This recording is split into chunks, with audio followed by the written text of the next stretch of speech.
Bonjour à tous, bienvenue sur notre webinaire. On va attendre encore quelques petites minutes, 1 ou 2 minutes, simplement le temps de s'assurer que les participants arrivent. Vous allez être assez nombreux aujourd'hui, donc on va se laisser juste ce temps-là. Voilà, et après on démarrera tranquillement. Ouais, on se laisse 1 minute. Hop, on a déjà des questions. Bonjour Madame Barraud. Alors, hop.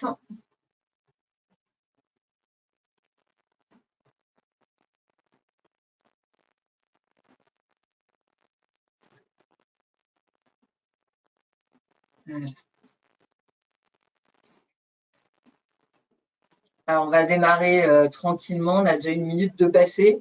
Le nombre de participants augmente encore, donc le temps que tout le monde arrive, on va commencer par les modalités techniques et temporelles de notre temps partagé ensemble aujourd'hui. On est ensemble pour 1 heure et demie, donc le webinaire devrait se terminer aux alentours de midi. On a beaucoup d'intervenants, donc on va faire en sorte de tenir le timing et puis de bien terminer à midi. Nous avons avec nous des interprètes français langue des signes afin d'assurer l'accessibilité du webinaire et un sous-titrage Vélotipie. Donc, vous voyez les sous-titres qui sont gérés en instantané par notre prestataire. Vous avez la possibilité de poser vos questions via le chat. J'ai vu qu'il y en avait qui étaient déjà prêts et à l'exercice. Et du coup, vous pouvez poser vos questions tout le long du webinaire. On va faire en sorte d'y répondre au fil de l'eau avec mes collègues.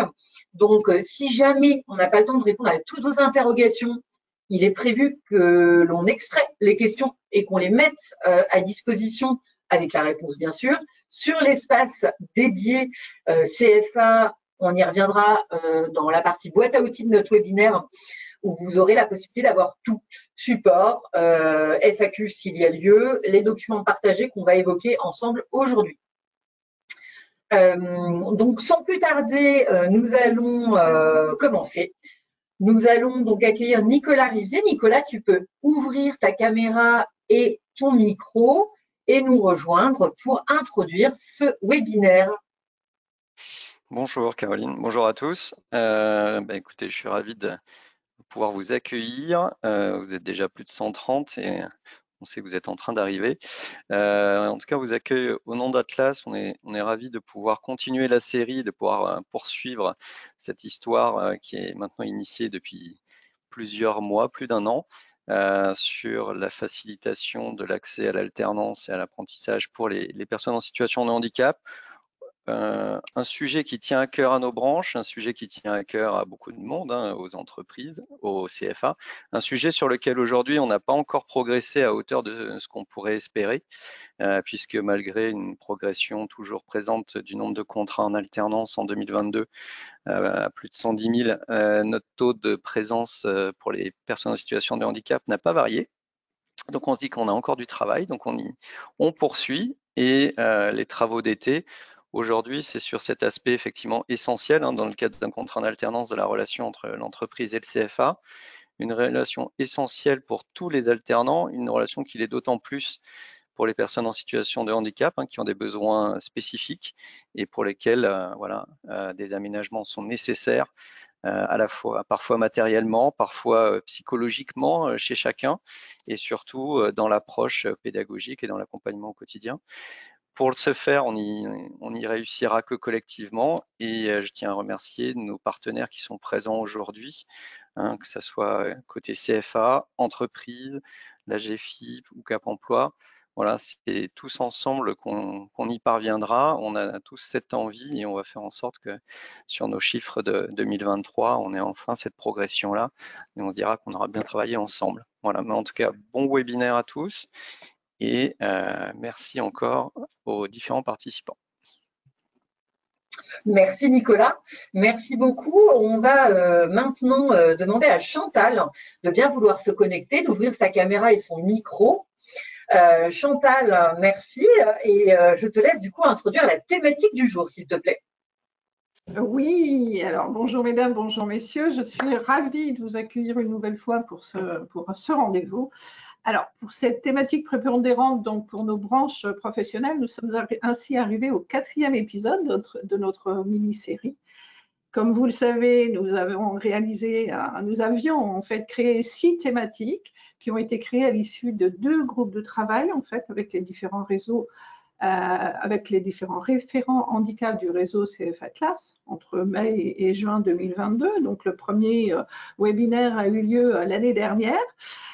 Au mois de juin, et puis nous arrivons à presque la clôture, je dis presque, je vous le dirai pourquoi tout à l'heure, je préciserai pourquoi tout à l'heure, mais nous arrivons effectivement à cette clôture de cette mini-série.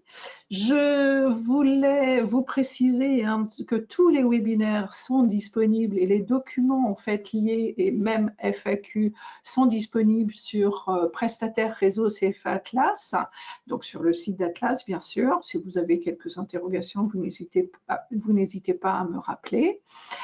La thématique du jour est bien sûr la relation du CFA avec l'entreprise. Donc, nous avons déjà réalisé l'identification des alternants en situation de handicap, l'évaluation des besoins d'aménagement et les financements en fait associés, la sécurisation des parcours, l'acculturation du sujet du handicap et la communication autour du handicap. Donc, tous ces webinaires et celui d'aujourd'hui seront sur le site ou sont déjà sur le site pour les passer, mais celui d'aujourd'hui sera sur le site la semaine prochaine.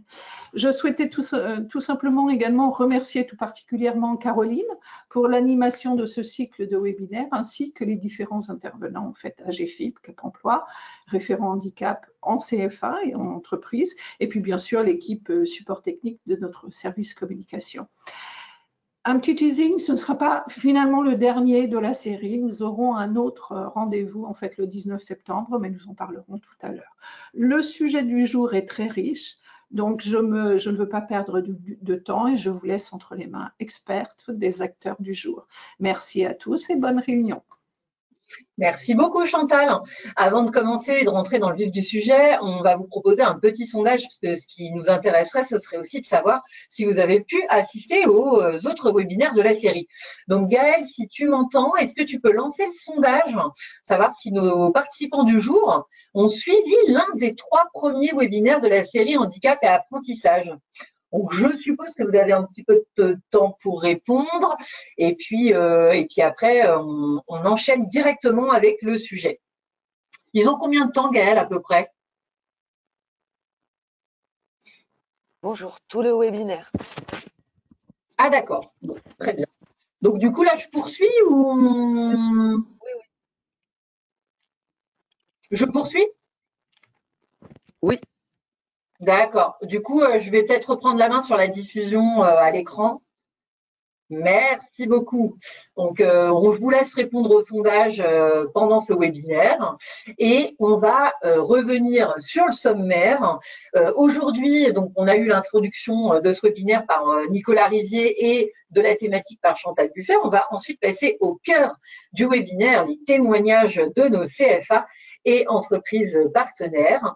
Puis, grâce à Cap Emploi, nous aurons en visibilité les outils et les conseils dont vous pourrez vous saisir pour faire de cette relation avec l'entreprise un succès dans la sécurisation des parcours avec des alternants en situation de handicap.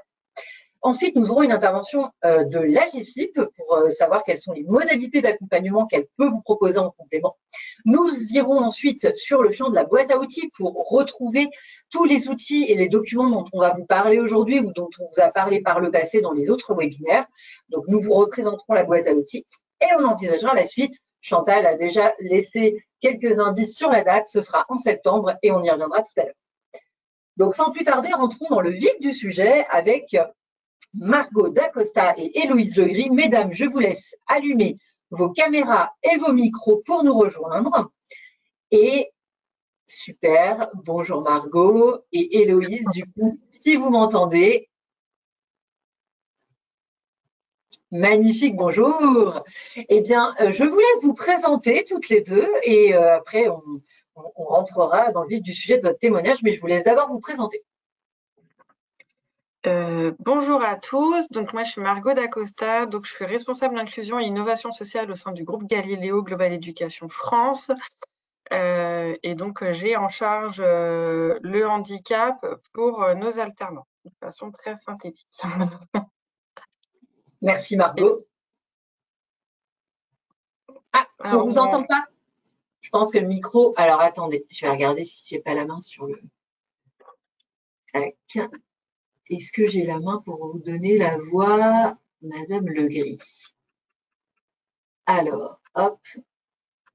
L'audio est désactivé. Je pense que c'est sur le périphérique. Ouais. D'accord. Alors, Gaëlle, je te laisse peut-être te rapprocher de Madame Legris pour voir cette incidence technique. Ce que je vous propose, c'est qu'on va commencer tranquillement avec Margot. Et puis, si on arrive à trouver une solution à ce problème technique sonore, on reviendra avec vous avec plaisir, Madame Legris.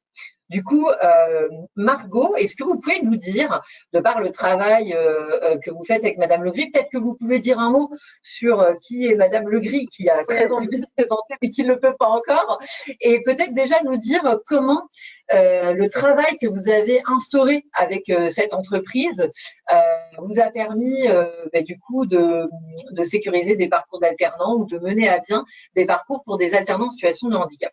Je vous laisse la parole. Alors, Héloïse Legris, finalement, travaille au sein de la mission handicap de la Société Générale depuis plusieurs années.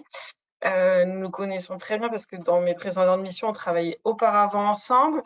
Je la laisserai bien entendu définir un peu plus son poste dès qu'elle aura le micro. Ah, cool, vas-y, je te laisse la parole. Magnifique. Allez-y. Merci Margot. Oui, effectivement. Donc moi, je travaille pour la mission handicap de la Société Générale, plus particulièrement sur les fonctions de recrutement et la relation école en fait pour le groupe, enfin pour une partie du groupe. Et on travaille ensemble depuis plusieurs années justement sur tous ces étudiants que l'on suit. Voilà. Alors, on a essayé de répondre un peu aux questions qui se posaient lors finalement des groupes de travail. On a un peu hiérarchisé nos réponses.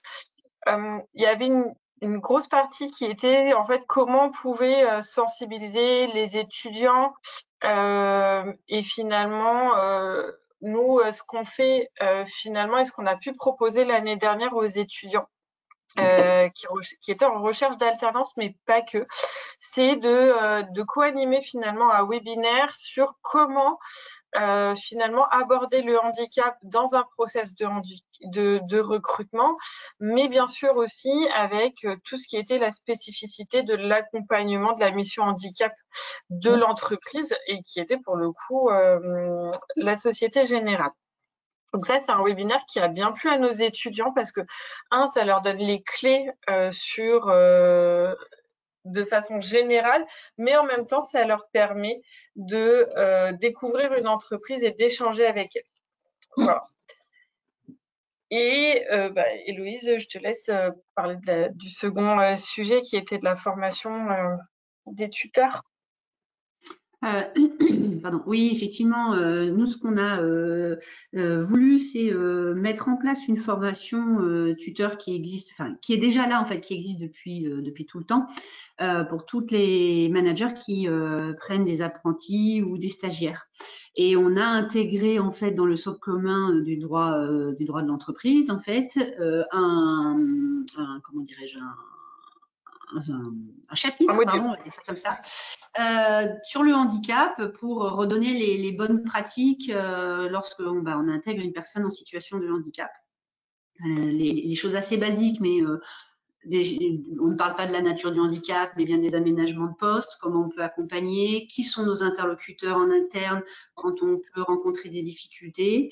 Donc ça, c'est important. Ce qu'on essaye aussi, c'est dans cette formation de sensibiliser le manager pour expliquer que effectivement, là, on a un étudiant qui était à l'école et apprenait avec des aménagements de poste, qui ne sont pas toujours identiques dans le monde de l'entreprise. Donc, arriver à transposer ces besoins d'aménagement entre quand je suis à l'école et quand je suis en entreprise et comment l'entreprise peut y répondre et comment le tuteur peut m'y aider.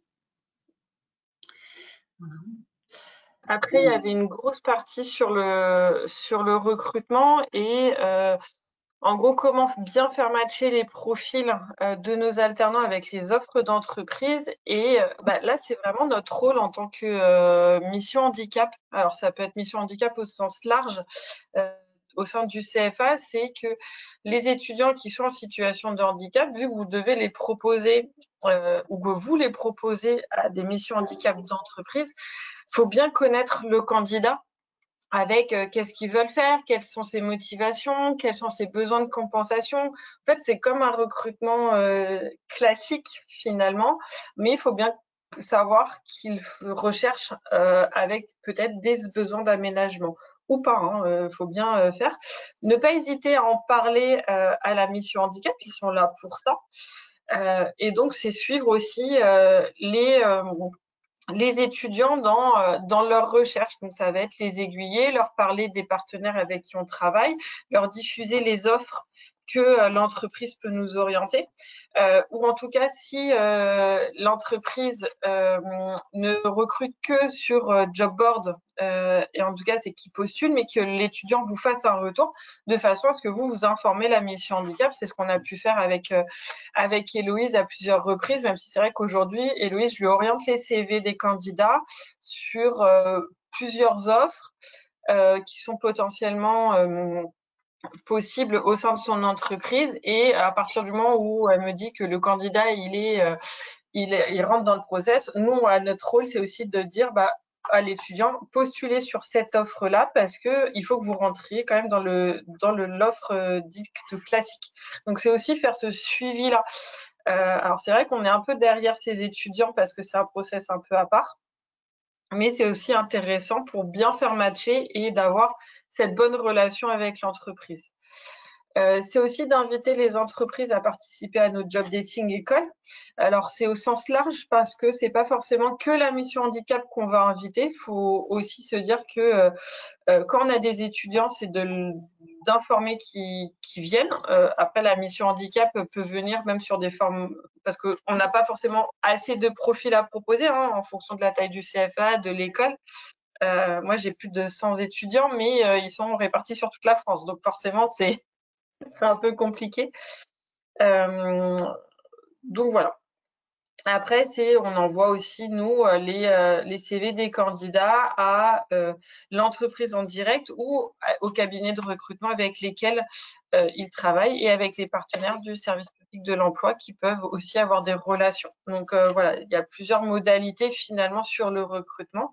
L'entreprise prend le relais et la mission handicap prend le relais après sur le process. Voilà. Je ne sais pas si tu as quelque chose à rajouter, Héloïse?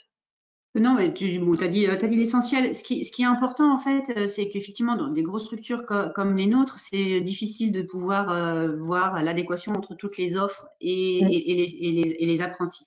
Donc, c'est vrai qu'on va déjà travailler sur quelles sont les compétences de l'apprenti, quelles sont ses compétences transposables, parce que souvent, ils ont peu d'expérience. Donc, on va aussi aller beaucoup sur le savoir-être, qui est très, très important. Et ça, en fait, on ne peut le voir que quand on arrive à créer la rencontre entre un manager et un apprenti.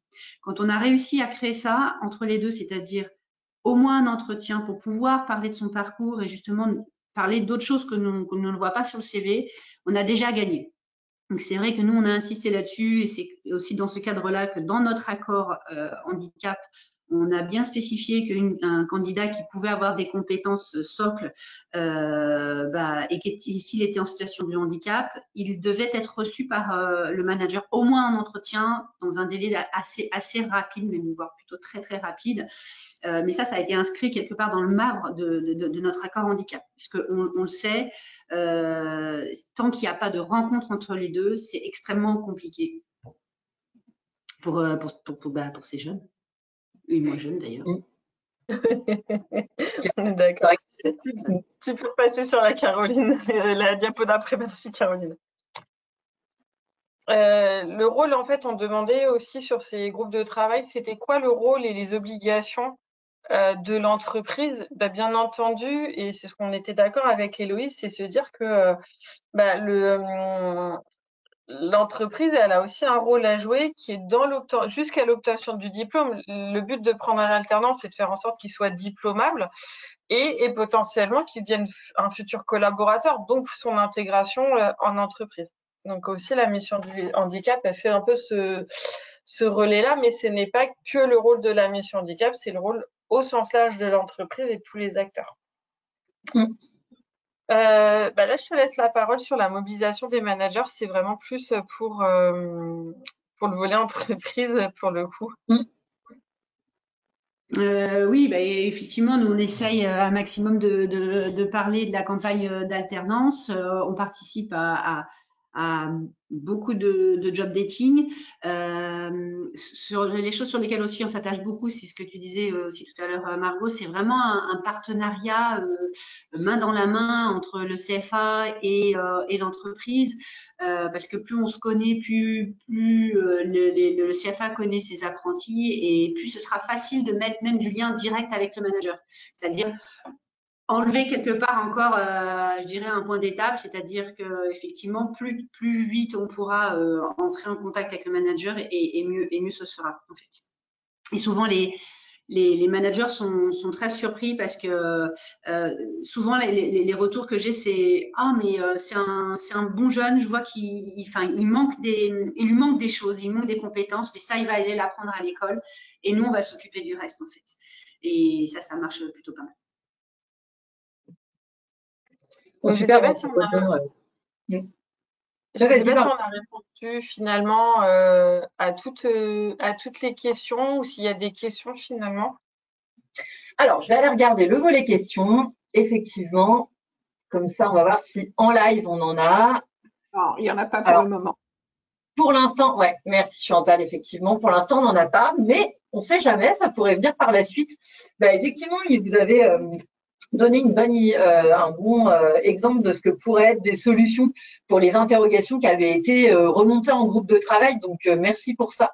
Donc, on voit bien l'importance de la relation tissée entre le CFA et l'entreprise sur les habitudes de travail pour que la confiance s'installe et que du coup, ces habitudes de travail puissent favoriser le recrutement et l'insertion ensuite du jeune au sein de l'entreprise. Écoutez, Margot, Héloïse, merci beaucoup pour votre témoignage, pour ces premiers apports. Je vous invite à rester avec nous pour s'il y a des questions, pour qu'on puisse revenir vers vous par la suite. Je vous propose donc de couper votre caméra et votre micro. Encore un grand merci pour votre participation. Et là, je vais demander du coup à Sophie Brunès-Pérez et Sarah Achard, que je n'écorche pas votre prénom, de nous rejoindre. Est-ce que vous pouvez, merci beaucoup mesdames, bienvenue sur ce webinaire, merci de vous joindre à nous et on va du coup grâce à vous deux pouvoir enchaîner avec le deuxième témoignage et donc pour ce faire, je vous propose déjà de vous présenter. Oui, bonjour, moi je suis Sophie Brune-Pérez, donc je suis médecin coordinateur pour le réseau des CFA de la Chambre de commerce et industrie de Paris-Île-de-France et à ce titre-là, je coordonne le réseau des référents handicap puisque nous avons bien sûr un référent handicap sur chacun de nos CFA. Voilà. Et je suis accompagnée de Sarah Achard qui va se présenter. Donc, bonjour, Sarah Achard, je suis en charge du département entreprise et compétences. On a une expertise, c'est justement d'accompagner les apprentissage et les tuteurs.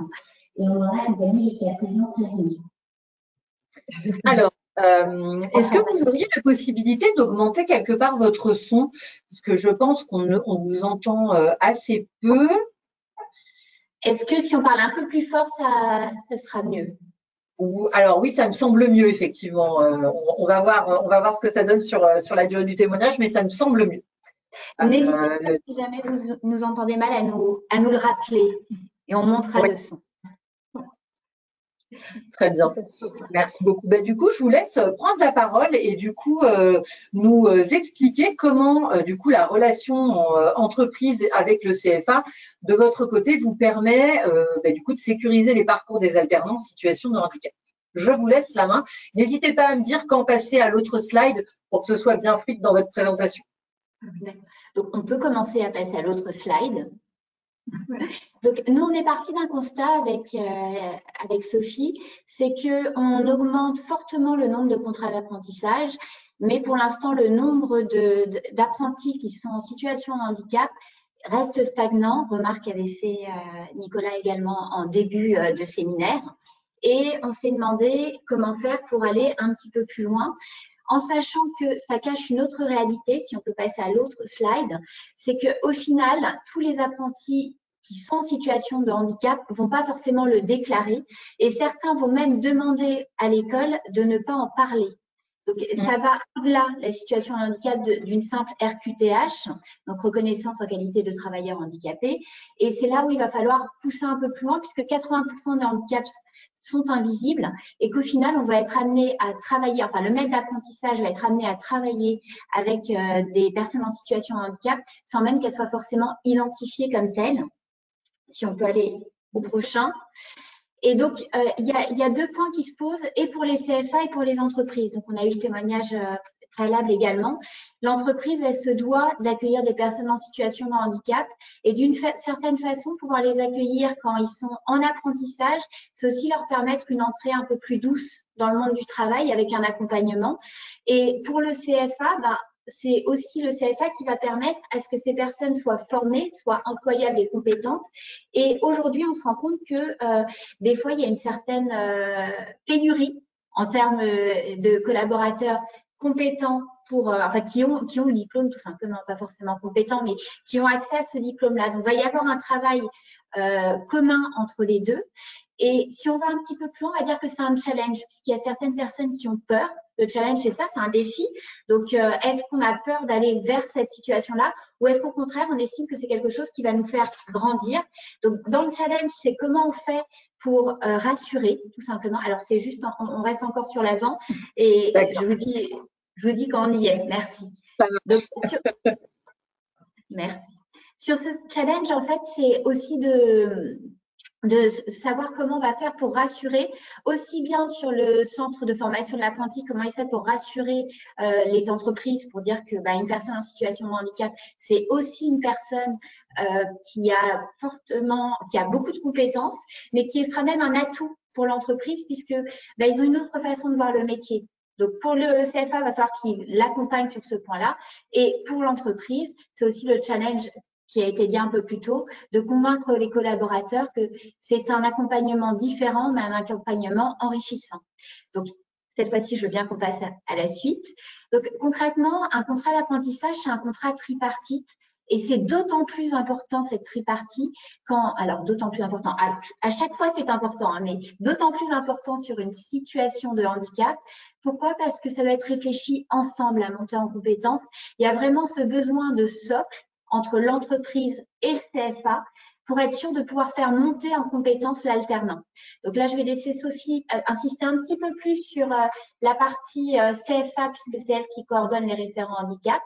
Et puis, je reprendrai la parole un petit peu plus après. Bonjour, on peut changer de diapo. Donc là, oui.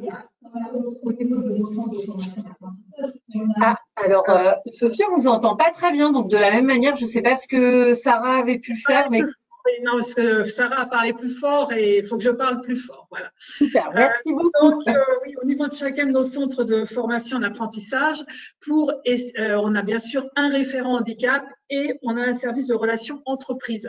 Donc, ils doivent travailler la main dans la main autour de chaque situation pour bien accompagner l'apprenti vers une entreprise qui est accueillante et qui peut bien travailler en partenariat très proche, parce que bien sûr on travaille en partenariat pour tous nos apprentis, mais là c'est vrai il y a quand même une analyse de situation un peu plus importante à faire en amont, et à ce moment-là on peut changer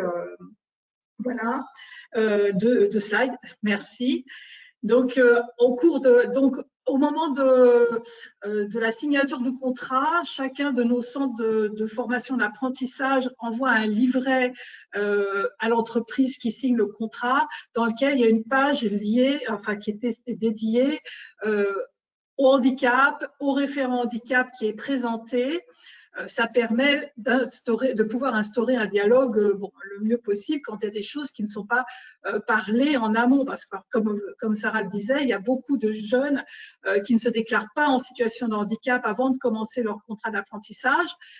Donc, si le maître d'apprentissage constate des choses il faut qu'il puisse en parler et qu'on puisse en parler. Parfois, il se pose des questions et contacter le référent handicap, ça peut être une piste aussi pour le maître d'apprentissage pour sécuriser un peu le parcours de cet apprenti.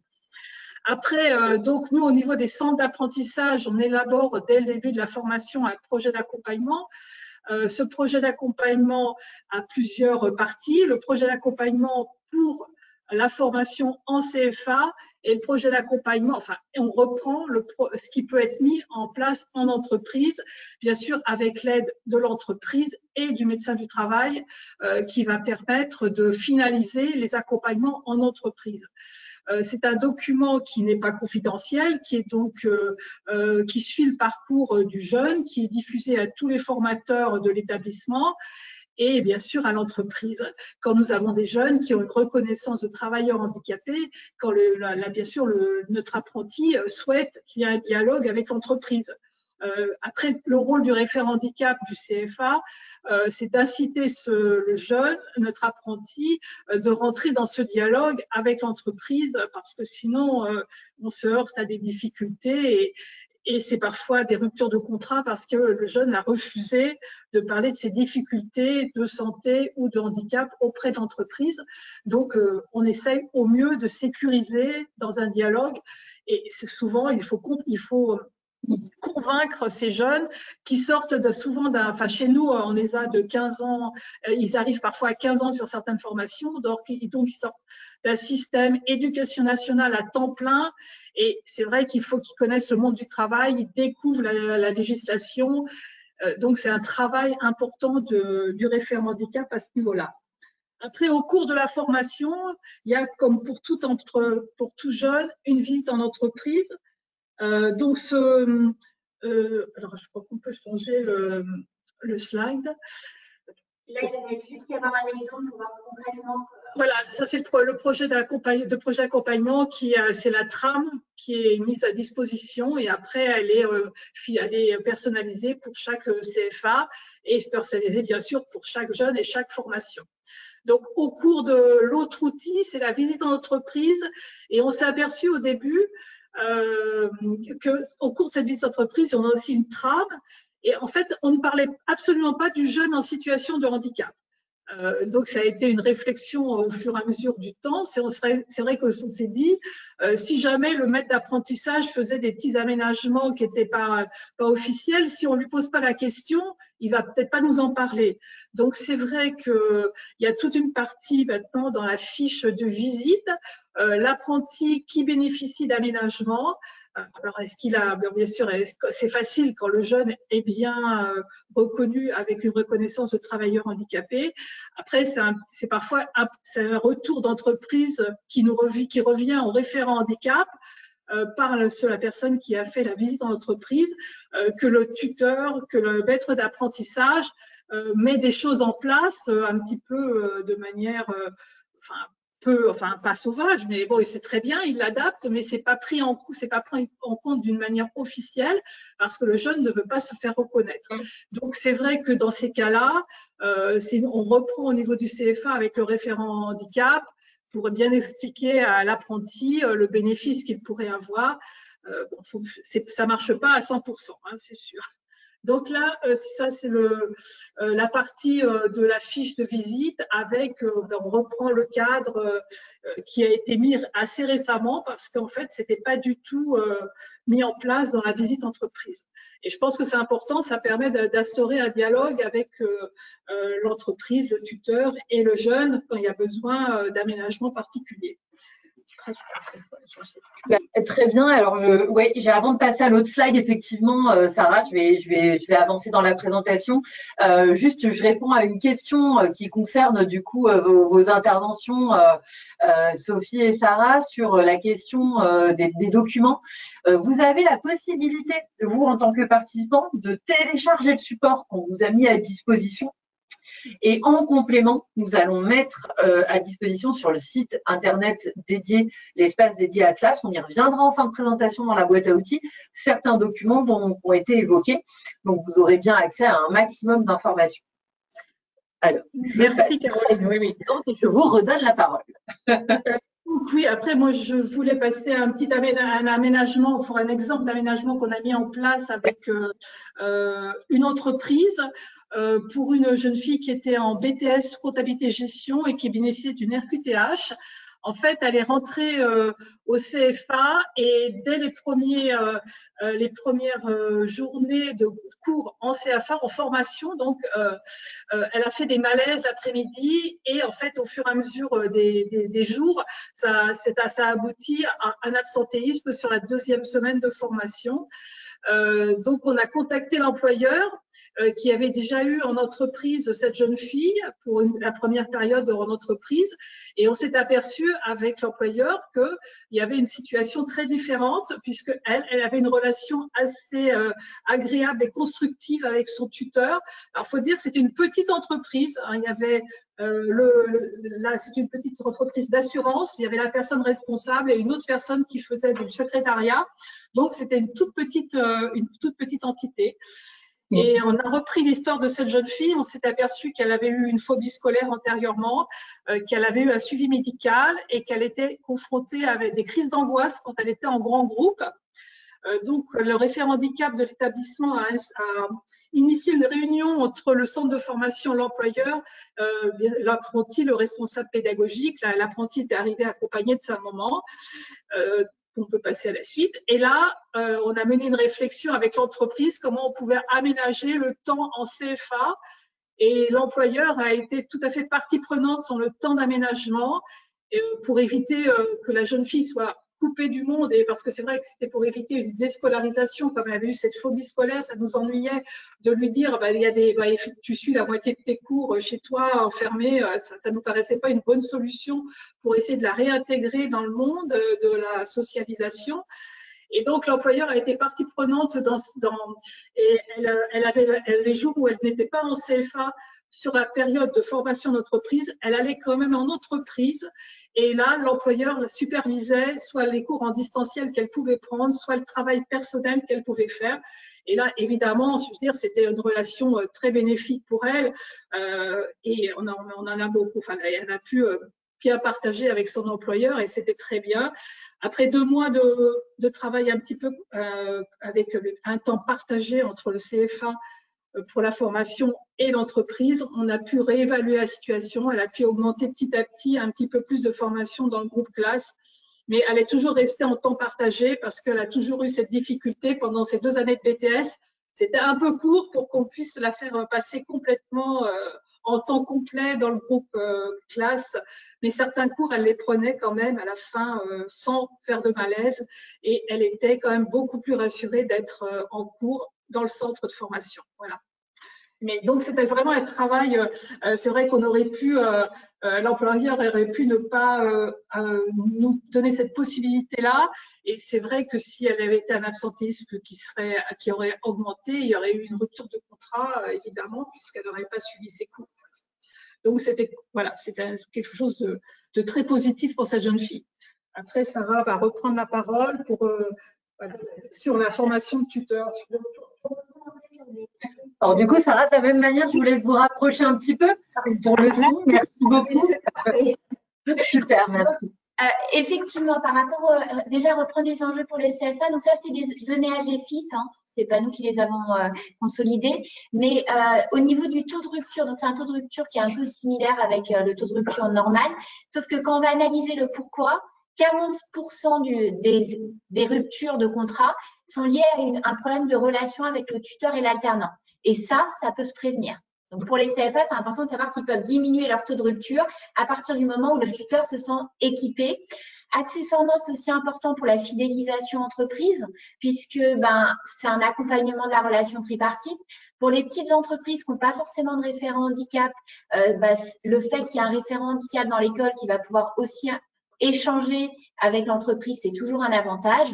Et on reste persuadé au niveau de la CCI que derrière le handicap se cachent de véritables atouts sur la différence. Donc, on peut vraiment apprendre à identifier de nouveaux talents.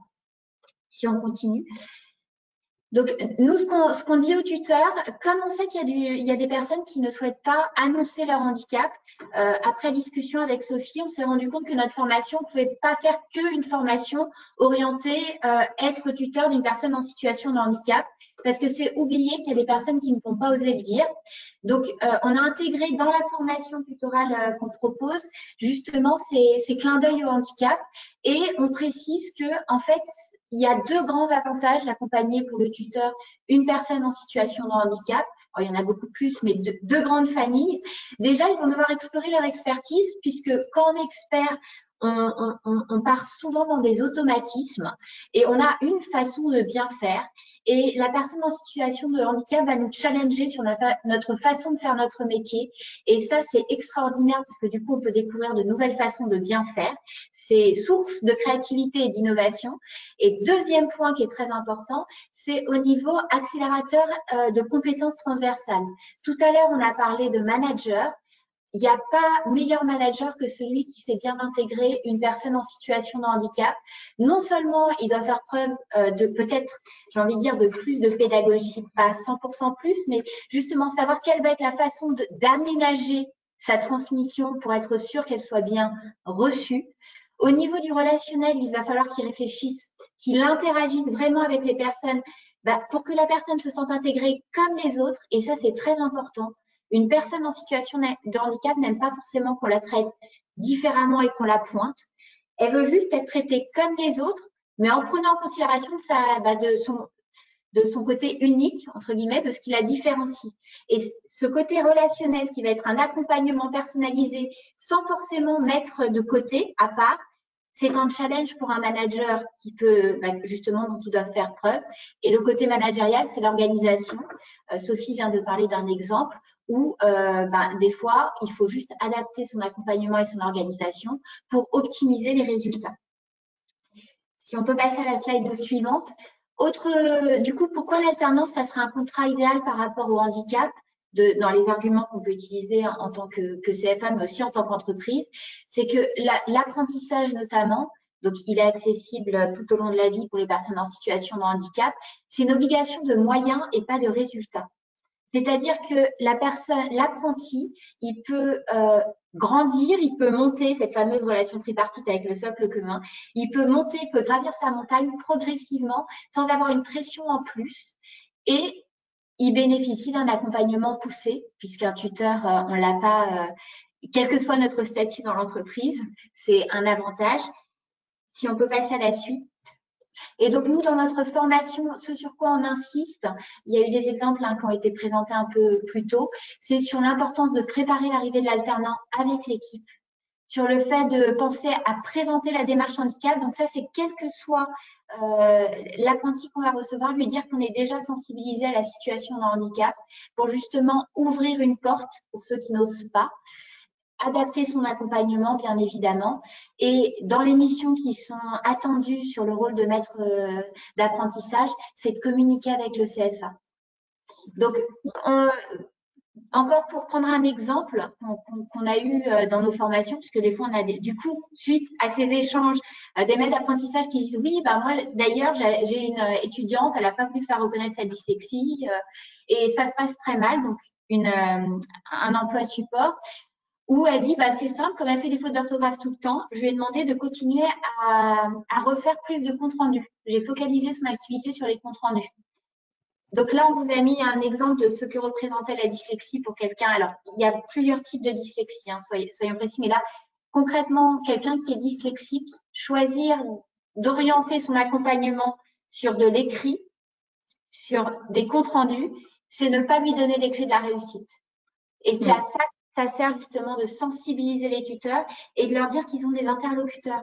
Interlocuteurs à la fois au sein du CFA quand on est sur de plus petites structures, mais également dans l'entreprise, fonction des structures et des moyens mis à disposition.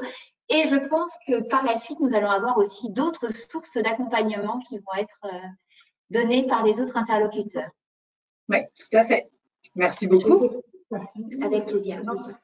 Ah oui, juste après, pour ceux qui le souhaitent, on met en place une veille au niveau du département. Donc, dans la veille, c'est vraiment sur le rôle de tuteur et on fait des clins d'œil sur le handicap, s'ils le souhaitent, s'ils souhaitent s'inscrire.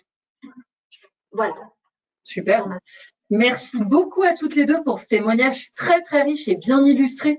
Et ça, c'est vraiment important pour qu'on puisse bien voir comment la relation justement avec l'entreprise a son importance et comment, grâce à ça, vous l'avez dit, on peut donner les clés de la réussite. J'aime beaucoup cette vision et surtout prévenir les taux de rupture. On sait que c'est quand même un des plus gros challenges. Accompagner les contrats pour qu'ils soient sécurisés et qu'ils arrivent au bout et plein succès pour l'entreprise, l'alternant et le CFA. Donc, merci beaucoup pour ça. Je vous laisse maintenant, du coup, éteindre votre caméra et votre micro. On vous fera savoir, du coup, s'il y a des questions pour vous. Est-ce que peut-être, du coup, Chantal, il y a des questions pour ces dames? Pas de questions pour le moment. Ça a été vraiment clair. Merci beaucoup. Du coup, quelques bonnes pratiques qui ont été remontées pendant les groupes de travail. On vous l'a déjà dit sur les autres webinaires, mais là, on vous le redit, le travail a vraiment été initié en partenariat avec les CFA et il y a des réflexions des groupes de travail qui se sont portées sur les différentes thématiques, enfin, sur le handicap en général, et c'est comme ça qu'on a déterminé ces différentes thématiques de webinaire. Et parmi les bonnes pratiques qui ont été échangées, il y en a certaines qui ont déjà été illustrées du coup dans les témoignages que vous venez d'entendre qui étaient très riches. Donc, il y a le fait d'identifier dans les outils informatiques justement les statuts de bénéficiaires de l'obligation d'emploi pour que la mise en relation avec les entreprises soit facilitée. Là, on l'a vu avec le témoignage notamment de Margot Dacosta et Loïse Legris tout à l'heure, le fait de bien repérer les étudiants, du coup de bien les connaître, de bien les identifier dans le système, ça a après pour vertu de pouvoir bien accompagner le recrutement derrière dans les profils que vous allez proposer aux entreprises. Ensuite, partager du coup avec les référents handicap des entreprises. Là, on a vu dans les deux témoignages à quel point c'est essentiel que de par les exemples qui ont été donnés, on a vu à quel point ça pouvait solutionner des situations qui peuvent devenir périlleuses pour le suivi en entreprise ou pour le suivi de la formation. Donc, on voit bien que le dialogue ou par fiche navette avec le projet d'accompagnement ou par contact régulier est vraiment essentiel. La création d'un plan d'accompagnement à destination des tuteurs et des maîtres d'apprentissage, là encore, on a vu que s'appuyer sur des outils peut vraiment faire la différence et du coup, ça permet la passation, que ce soit en interne dans le CFA, par exemple, avec même les équipes pédagogiques, ou justement à l'externe dans cette relation entreprise pour qu'il y ait vraiment une passation d'informations, une communication, un pont qui s'établit et qui peut sécuriser le parcours. Alors maintenant, nous allons passer à l'étape suivante avec l'apport de Cap Emploi. Donc là, je vais demander à François Demaillard de bien vouloir allumer son micro et sa caméra. Bonjour François, merci beaucoup d'être avec nous aujourd'hui. Et du coup, peut-être avant de rentrer dans le vif du sujet ensemble, je te laisse te présenter. Alors, je suis le référent sur les contrats en alternance pour le Cap Emploi de Paris. Je ferai une présentation un petit peu après sur le Cap Emploi de Paris, plus en détail, et sur l'alternance. Oui. Très bien, merci beaucoup.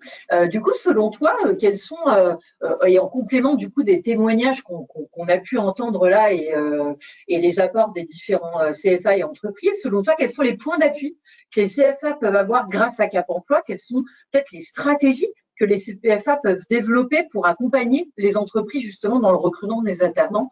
Peut-être il y a aussi des outils que tu peux nous partager. Je te laisse la parole. N'hésite pas pareil à me dire quand est-ce que je passe à la slide suivante pour fluidifier du coup ta présentation. Voilà, alors je vais présenter les éléments effectivement au fur et à mesure. Voilà, si tu peux faire apparaître la première page. Je vais d'abord vous parler de l'organisation du Cap Emploi de Paris et des Cap Emploi. Donc, ce qui est, donc les Cap Emploi font partie du service public de l'emploi. Leur intervention est déjà financée, donc il n'y a aucun financement à produire. Nous intervenons d'ailleurs au sein du Pôle emploi mais également chaque Cap Emploi en Île-de-France a un référent alternance qui peut intervenir aussi auprès des CFA, à savoir que selon le Cap Emploi, le référent alternance aura plus ou moins de temps. Sur Paris, nous avons un peu plus de temps. Dans d'autres départements, cette mission, compte tenu des autres missions, a peut-être moins de temps, en tout cas il y a moins de temps pour le chargé de mission. Alors, on n'est pas les seuls acteurs, bien sûr, il y a aussi les missions locales qui font partie du service public de l'emploi. Donc Pôle emploi, Cap Emploi, mission locale. Et donc, je vais présenter notamment le Cap Emploi de Paris et je ferai des petits focus sur les autres Cap Emploi. Notre cas d'intervention, service public de l'emploi, voilà, et on va intervenir au sein du Pôle emploi, mais on va intervenir aussi, donc dans la partie insertion, mais on va intervenir aussi sur l'accompagnement des personnes qui sont déjà salariées, notamment dans le cadre du maintien dans l'emploi ou dans le cadre de la formation du conseiller en évolution de formation. Qui sont les publics auprès de qui on va intervenir? Ce sont les personnes qui sont bénéficiaires de l'obligation d'emploi, donc majoritairement des personnes qui ont une RQTH, reconnaissance qualité de travailleur handicapé, également des personnes qui ont une rente, une pension invalidité, etc. Pour les employeurs, on va intervenir auprès de tout type d'employeurs, privés, publics, quelle que soit la taille, c'est-à-dire qu'ils soient dans l'obligation d'emploi ou pas. Je te propose que l'on passe à la slide suivante. Donc, sur l'alternance, on peut intervenir directement ou en coopération avec les conseillers du Pôle emploi, sachant qu'il y a un conseiller Cap Emploi dans chaque agence Pôle emploi, sachant que les personnes peuvent être suivies par des conseillers Pôle emploi. Et donc, on peut intervenir auprès de ces publics-là, en coopération avec les CFA. Également, des CFA peuvent, pour Paris, m'adresser des personnes, notamment des Parisiens, sur une demande d'évaluation et également des non-parisiens pour de la mise en relation avec les entreprises. Donc, je parle d'alternants en recherche, reconnus travailleurs handicapés. Je vais vous exposer après ce que je fais. Donc, qu'est-ce que l'on peut faire? On peut intervenir sur des aspects de validation du projet, sur des aspects de recherche. Quand j'ai quelqu'un qui va rechercher une formation qui m'est envoyée par le Pôle emploi, je peux lui suggérer, je peux lui conseiller des CFA. Et puis, si c'est un CFA qui m'adresse une personne, naturellement, ça va être uniquement la mise en relation avec les entreprises et les conseils que je peux apporter sur la recherche d'emploi. On va apporter justement, on a une expertise, tout ça sera détaillé un petit peu plus après par Olga, sur la situation de handicap, sur la question de l'évaluation, la question de conseil sur les financements, la question des besoins de compensation, la mise en place de compensation. Je vous citerai quelques exemples. Donc, il y a la partie conseil pour les centres de formation qui est important. J'ai parfois des centres de formation qui sont un peu désemparés devant le comportement particulier de certaines personnes ou qui comprennent très bien la difficulté mais qui n'ont pas les moyens d'accompagnement. Nous, on a la possibilité de mettre en place avec notamment le dispositif financé par la GFIP des prestations d'appui spécifiques. Il va y avoir des experts qui vont intervenir. Je vais vous citer un exemple précis sur l'évaluation du handicap, sur l'identification des adaptations, donc des besoins de compensation et sur l'accompagnement. Donc, j'ai par exemple une jeune femme que j'accompagne qui est à l'APEC, qui a 22 ans, qui prépare un Master 1, qui a une difficulté à un trouble de la famille des troubles 10, donc un trouble neurodéveloppemental, et qui a une difficulté importante d'organisation dans son travail. Donc, le manager, au départ, passait beaucoup de temps. Qu'est-ce que j'ai fait? J'ai échangé avec la mission handicap, j'ai échangé avec le CFA, j'ai mis en place, j'ai échangé bien sûr avec la personne, on a mis en place une prestation d'appui spécifique qui comportait une évaluation pour comprendre quel était son trouble et quels étaient les impacts sur son travail. Suite à ça, le manager a mieux compris le fonctionnement de la personne et s'y est mieux adapté, en regardant effectivement ce qui était tout à fait pertinent tout à l'heure, les points forts sur lesquels elle pouvait travailler et sur les points faibles ou les difficultés, de ne pas trop insister. Et d'ailleurs, cet aspect a été facilité par la compréhension effectivement qui a été donnée par le responsable, par l'accompagnant du prestataire, par le prestataire, mais également, à un moment donné, le manager a dit « Moi, ça, j'arrive pas à communiquer ça, est-ce que vous pourriez lui expliquer ?» Le prestataire, qui est un psychologue spécialisé dans les troubles cognitifs, a pu expliquer à la personne selon la manière de fonctionner. Et là, par exemple, je l'ai missionné à nouveau pour qu'il intervienne. Pourquoi je dis moi, je l'ai missionné, pas le CFA? c'est que les prestations d'appui spécifiques, c'est le service public de l'emploi qui va les mettre en place. Donc, je les mets en place en collaboration avec le CFA et l'employeur. Et à ce moment-là, la deuxième dimension aujourd'hui, c'est que à la fois dans l'emploi ou à la fois dans le CFA, elle rencontre des difficultés. Alors, il y a eu déjà un travail de fait avec le CFA, mais on va travailler sur les cartes mentales. On va travailler sur des techniques appropriées à son apprentissage, parce que le par cœur chez elle est difficile. Ce qui a du sens, les plus. Voilà. Donc, on fait du sur-mesure. On a des moyens tout à fait intéressants. J'ai une personne que j'accompagne avec un CFA qui a un trouble du spectre autistique. Le CFA avait bien compris ces difficultés, mais n'avait pas les moyens humains ou techniques ou en termes de ressources, de compréhension pour accompagner cette personne. On a mis en place un accompagnement qui facilite les choses. Voilà. Donc, on a des solutions sur mesure. On peut avoir aussi des CFA qui se disent, mais comment je vais mettre en place un fauteuil ergonomique pour un candidat.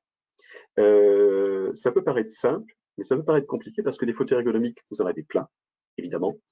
Si on achète un fauteuil ergonomique et que 2 mois après ou 1 mois après, on s'aperçoit que c'est pas le bon, c'est quand même un coup d'épée dans l'eau et on va devoir reprendre les choses.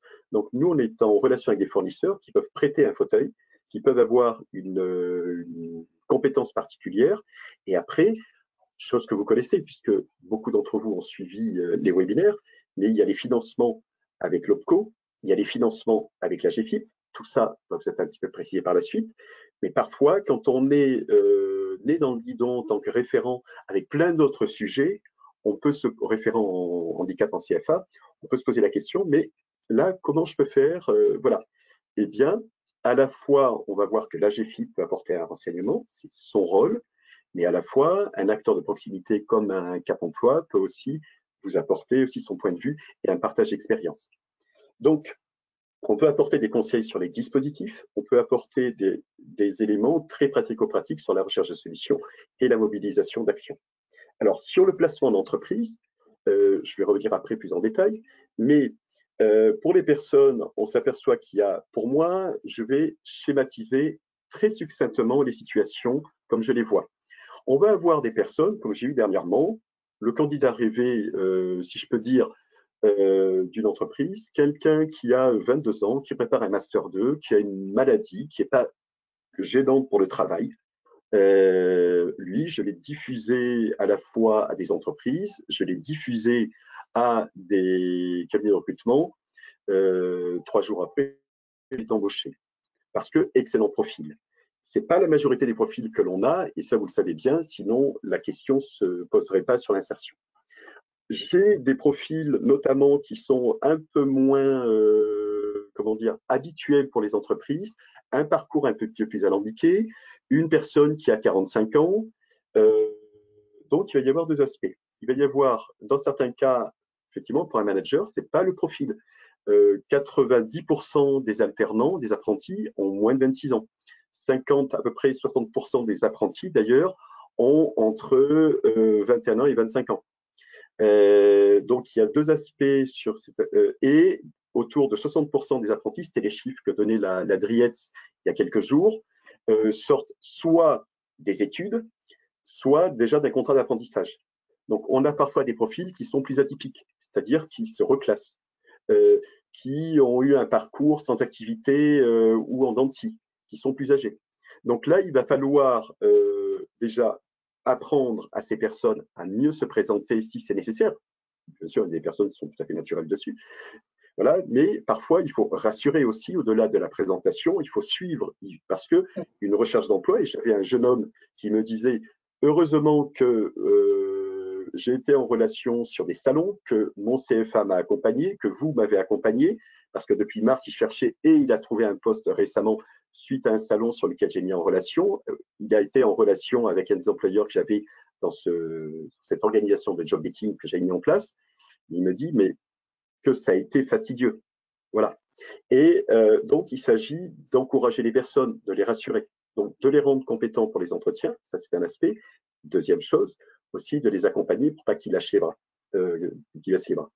Deuxième chose, la question des entreprises. Nous, on a de nombreuses entreprises qui nous sollicitent. On va gérer des offres.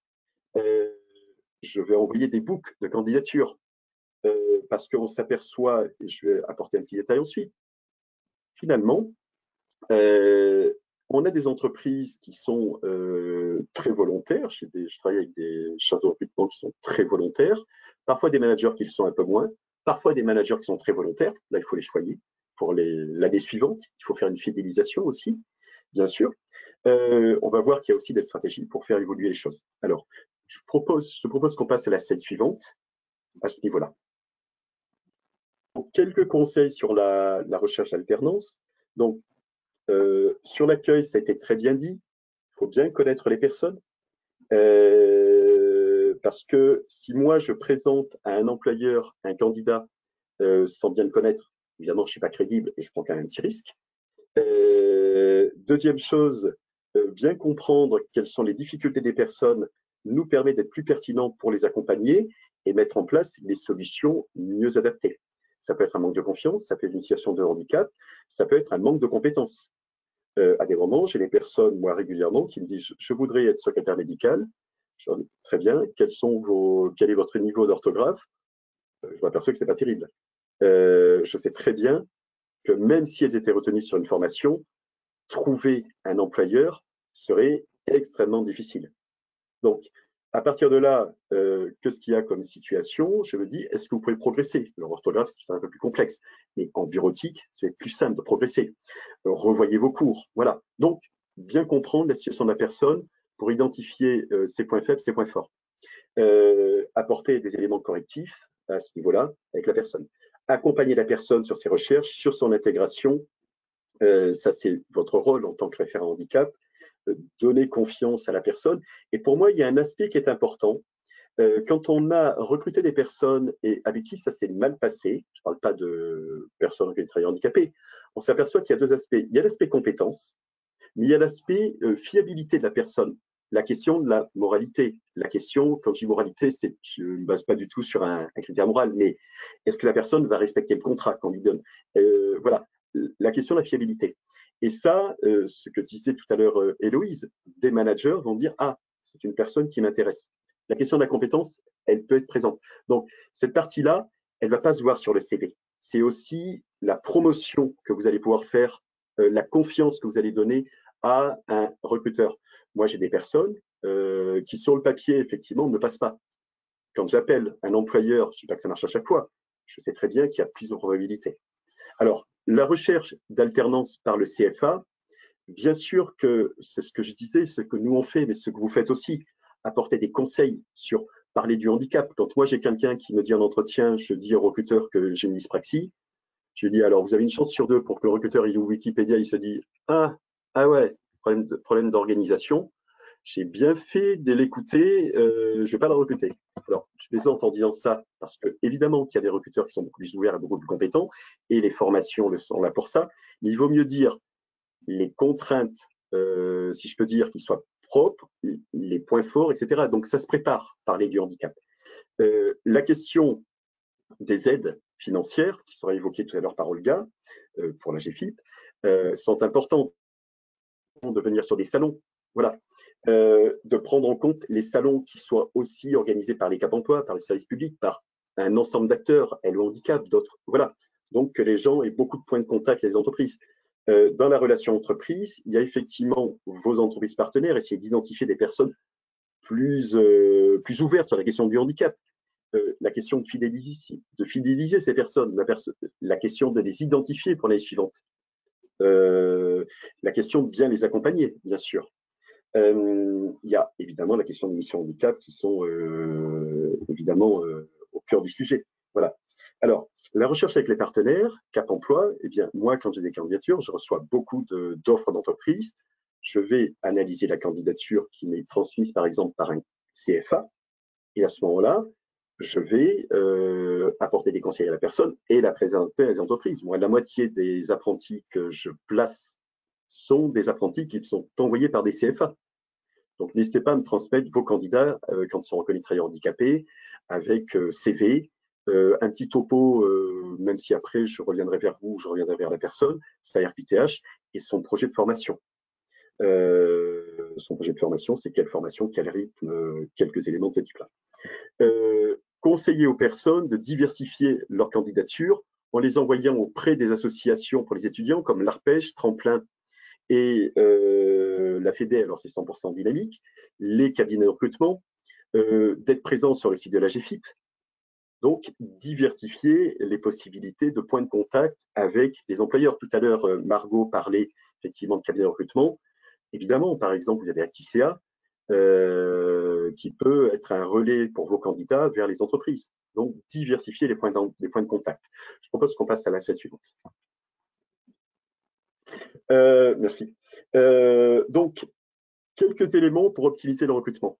Donc, il y a la question des avantages financiers, il y a la baisse de la contribution, il y a les aides de l'État. Évidemment, les 6 000 € sont valables quel que soit l'âge, dans le cas de l'apprentissage. Parfois, certaines entreprises pensent que c'est limité à 30 ans ou à 29 ans révolus. Voilà, pas de limite d'âge pour les 6 000 €. Quel de contrat d'apprentissage? Voilà, en tout cas, la question des 6 000 €, c'est uniquement si l'entreprise, au-delà de 250, n'y avait pas droit. Mais sinon, par rapport à la RQTH, pas de limite d'âge et droit à l'aide de 6 000 €. Voilà. Les aides de la GFIP qui vous sont présentées, les aides du FIP pour la fonction publique qui sont extrêmement significatives. 80% de prise en charge du salaire par le FIP à ce niveau-là. La baisse de la contribution pour une entreprise de 50 salariés, c'est 4 000 €, 4 600 € pour une année. C'est pour quelqu'un qui a plus de 50 ans, on va majorer ça de 50%. Donc, on a une baisse d'à peu près 6 500. Donc, c'est des sommes assez significatives, voilà, sur lesquelles je peux vous envoyer des documents. D'ailleurs, j'envoie régulièrement des documents à un certain nombre de CFA. Peut-être que parmi vous, certains l'ont reçu pour avoir des informations. Alors, vous les avez par ailleurs, hein, bien sûr, par l'OPCO ou par la GFIP. Alors, les adaptations, mieux la personne a une évaluation de ses capacités et plus elle peut les préciser, plus ça sera clair. Voilà, la définition des adaptations, la question de l'accompagnement dans le cadre des prestations d'appui spécifiques, c'est extrêmement important sur ces solutions. Un candidat qui a un trouble de dyslexie, un employeur, comme c'est le cas que je vous disais pour l'APEC, eh bien l'APEC est ravi, la fois prochaine, ils seront plus à l'aise pour intégrer une personne avec un trouble un petit peu particulier parce qu'ils auront une expertise qui les accompagnera. La question des formations et des stages, bien sûr, il y a des POE, alors des formations en groupe, il y a des financements individuels, il y a des immersions professionnelles. Donc tout ça, ce sont des outils qu'on peut mettre en place pour favoriser le recrutement. Alors, je me dépêche hein, parce qu'il me reste 1 minute. L'accompagnement des candidats, eh bien, ce que je disais, le suivi régulier par les CFA, rassurer la personne, détecter les points, mettre en place des solutions, des ateliers collectifs, c'est très important. Si on peut le faire, moi j'ai mis en place un atelier collectif parce que je me suis aperçu que j'avais une dizaine de personnes qui avaient des difficultés très importantes parce qu'elles manquaient de confiance. Moi je me rappelle très bien quand j'ai fait mes recherches, j'ai participé à des ateliers collectifs de recherche d'emploi avec mise en place par le Pôle emploi. J'ai mis un atelier collectif de recherche d'emploi où les gens sont une fois par semaine et vont tisser des liens et vont se mobiliser. Donc, il peut y avoir des choses assez simples à faire, notamment, il y a beaucoup d'outils avec le Pôle emploi qui sont mis en place, ou les Cap emploi. Sur la question des techniques de recherche d'emploi, parfois, je vois des CV qui sont pas suffisamment adaptés. On sait que le CV, il est essentiel dans la recherche d'emploi. Quand j'ai juste le poste en haut et que la personne a été carreleur toute sa vie, et que quand j'interroge la personne, elle me dit « Mais non, mais ça fait 10 ans que je suis baigné dans l'informatique. » Je dis « Mais mettez vos compétences, ayez un CV attractif, sinon il ne passera pas. » Alors, c'est là où là, il y a des points qui peuvent vous paraître évidents, mais soyons vigilants sur ce point d'accès à l'entreprise. Le CV, c'est la première porte d'entrée. Après, quand on est en entretien, c'est différent, on peut se défendre. Voilà. Alors, je dis des choses qui sont terriblement évidentes, hein, voilà. Mais point de vigilance sur ces aspects-là. La question aussi, bien sûr, on a des gens qui ont peur de présenter leur RQTH. Il ne s'agit pas d'insister. L'important, c'est que la personne soit là. Mais il s'agit aussi de rassurer, de voir pourquoi dans une entreprise, cette entreprise serait plus ouverte et cette entreprise serait moins ouverte, en regardant ce qu'est une mission handicap, en regardant les témoignages et les interviews qu'il peut y avoir. Donc voilà, et donc bien sûr, l'appui des partenaires, Cap emploi, Pôle emploi, les associations handicap. Alors sur la relation entreprise, et je termine dessus, il y a des acteurs pour favoriser la sensibilisation, je parle des entreprises taille moyenne. Regardez les entreprises qui ont des accords, bien sûr, il y a une sensibilisation beaucoup plus forte. Mais la GFIP a des actions, les OPCO ont des actions. Cap Emploi peut intervenir. Moi, j'interviens 2 fois devant des parterres de recruteurs ou de managers pour expliquer le recrutement. Voilà. Il y a la question de la question des modalités de relation, c'est adapter son effort à la probabilité de recrutement. Moi, j'envoie un book. Pourquoi? Parce que j'ai plein de recruteurs. Si je passais tout mon temps à vouloir leur expliquer, j'aurais une probabilité très faible de recrutement. Si j'ai un recruteur que je sais engager, je vais l'appeler, je vais lui expliquer le profil, je vais passer un quart d'heure, 20 minutes à argumenter. Et ça, je ne peux pas le faire avec tous. D'autres, je vais envoyer un book, il est diffusé, et je vais avoir des managers, des recruteurs qui vont me solliciter. J'envoie mon book à peut-être 2000 contacts, je vais avoir une centaine de contacts. Et je sais que ces personnes sont peut-être plus motivées. Voilà. Et il y a promouvoir les profils, ça j'insiste dessus. On peut avoir, et tout à l'heure ça a été très bien dit, un profil qui sur le papier n'est pas aussi, voilà, si moi je le présente avec la confiance que je peux avoir chez lui, avec des compétences qu'il a, peut-être que le recruteur il va se dire ah ouais. Et je prends comme exemple, et je vais terminer dessus, j'avais une personne qui a 45 ans, a suivi un BTS en ESF, économie sociale et familiale, qui est passionné de recrutement.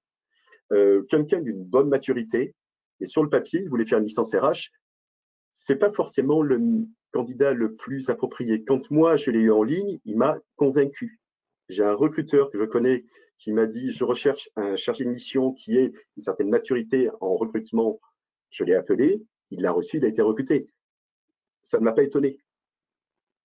Alors, ces cas ne sont pas aussi fréquents, mais il s'agit d'adapter sa stratégie en fonction des résultats possibles. Voilà. Et j'en ai fini. Alors, je crois qu'après, je vais simplement passer à la slide suivante. Pardon, je suis un peu dépassé. Les contacts des Cap Emploi. Au contraire, c'est un très bon lien. Merci beaucoup, François, pour ça. Et il y a une personne qui, dans le chat, a posé la question, justement, et qui disait comment trouver les référents Cap Emploi de notre région. Donc, Chantal a indiqué effectivement, tout à fait justement, qu'on aurait une partie de la réponse, et c'est le cas pour la région francilienne ici. Et sinon, si des personnes de d'autres régions, comment est-ce qu'elles trouvent ces contacts-là? Extrêmement simple. Vous tapez sur Google, alors vous avez un annuaire sur la GFIP, mais encore plus simple, vous tapez sur Google le Cap Emploi de votre région, vous les contactez et dans quasiment tous les Cap Emploi, il y a un référent alternance ou sinon un référent entreprise qui aura des clés de réponse. Donc rentrez avec le Cap Emploi de votre région qui vous répondra. De votre département. Merci beaucoup pour ces éléments de réponse. Et j'en profite aussi, j'ai vu passer une autre question sur le livret. Alors, le modèle de livret, Chantal a tout à fait juste. Hein, on va partager tous les documents qu'on pourra sur l'espace dédié sur le site Atlas. Et en fait, c'était… Il y avait une autre question pour monsieur. Juste celle-ci pour l'aide à la formation individuelle. Donc, pour je suppose que ce sont pour les alternants, je ne sais pas. La question, il y a juste, moi je ne sais pas toi, mais moi je vois marqué pour l'aide à la formation individuelle, je n'ai pas de question plus… Non, ça va être abordé par Olga. Olga va parler des formations, des financements de la GFIP. Bon, écoutez, en tout cas, monsieur ou madame Diasana, si vous voulez préciser votre question pour qu'on puisse du coup la poser à notre intervenante suivante. En tout cas, en attendant, merci beaucoup François pour tous ces éléments très riches de partage. Pareil, hein, tout sera partagé sur l'espace dédié. On y reviendra sur le volet boîte à outils et aussi quelques documents qu'il a pu me partager en amont sur l'aménagement des examens et qui du coup peuvent vous servir dans le cadre de l'accueil d'un alternant en situation de handicap. Merci. Alors, je coupe. Oui. Merci beaucoup. Du coup, sans plus tarder, passons à la suite. Je vais demander du coup à Olga de bien vouloir ouvrir sa caméra et son micro. Bonjour Olga. Merci beaucoup d'être avec nous aujourd'hui. Et sans plus tarder, je propose que tu te présentes déjà. Écoutez, je suis ravie de participer à ce webinaire. Beaucoup de choses ont été dites et l'illustration par les témoignages est la plus importante parce que tous ces témoignages sont aux manettes au quotidien de ces publics, des relations entreprises et des difficultés que vous pouvez rencontrer dans des accompagnements qui sont, comme vous le verrez, on ne peut pas les généraliser, ils sont spécifiques. Et il nécessite effectivement de développer, d'acquérir des compétences, de faire du benchmark. C'est grâce à Atlas que vous pouvez effectivement avoir ce type d'échange et enrichir effectivement de l'ensemble de ces expériences pour pouvoir les mettre en application derrière. Donc l'AGFIP, si on passe au slide suivant et on va essayer d'être très pratico-pratique, nous intervenons en matière d'aide en plus du droit commun. Les dispositifs de droit commun, une personne qui est bénéficiaire de l'obligation d'emploi peut avoir également des aides dans le cadre de sa situation de handicap, par exemple par les MDPH. On intervient également sur l'adaptation du handicap et de l'emploi à travers, on va le voir sur les slides suivants, un ensemble d'aides et de prestations qui vont vous permettre de travailler justement sur ces adaptations. Et surtout, le nerf de la guerre, et on l'a vu, c'est comment sécuriser les parcours professionnels, parce que la sécurisation des parcours professionnels, c'est être gagnant dans un triptyque de l'alternance qui est le bénéficiaire, les centres d'apprentis ou les centres de formation qui font de l'alternance, mais également l'entreprise. Et c'est une subtile alchimie dans la sécurisation de parcours, effectivement de mobiliser, d'anticiper pour justement éviter des ruptures et des expériences qui malheureusement peuvent parfois générer des résistances à pouvoir recruter une personne en situation de handicap. On peut passer au slide suivant.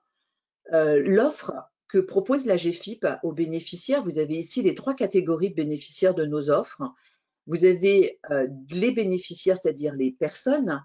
Elles sont orientées, nos aides, pour aider à construire un projet professionnel en amont avec tous les dispositifs et les outils qu'on met à la main de Pôle emploi, Cap emploi et les missions locales.